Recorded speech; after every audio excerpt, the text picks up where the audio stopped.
Hi, I'm Brian Flanley, Public Information Officer for the Bellingham Fire Department.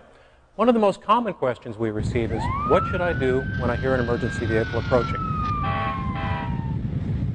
Well, the state law is pretty clear-cut on this. It says you will pull to the right and stop when you hear an emergency vehicle, and you're not allowed to continue until that vehicle has passed you by.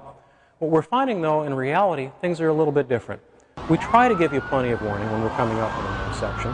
We're showing our lights, we have our sirens, but at the same time, I realize that there are distractions. You have other passengers in the vehicle, there's music, and the occasional odd cell phone to contend with.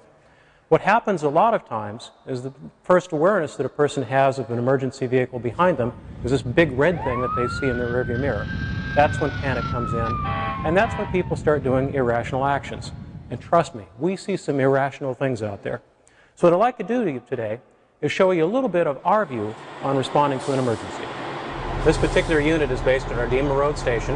It's about 10 feet high, 31 feet long, and weighs 21 tons. It takes an amazing amount of effort to get this vehicle to stop. That's why it is so important that we have a clear path when we're going out to an emergency.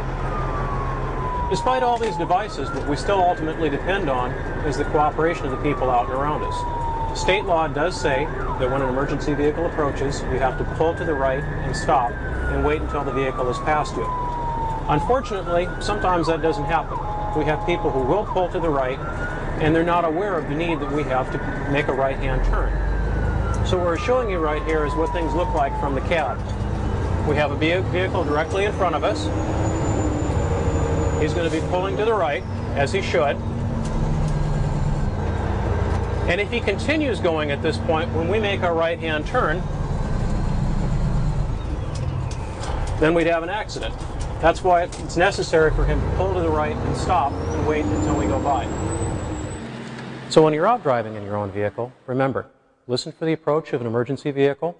Always keep looking around. Remember the state law. When you hear a vehicle, pull to the right and stop. Wait until we've gone past you. So on behalf of the Bellingham Fire Department, we'd like to thank you for helping us to help your neighbors.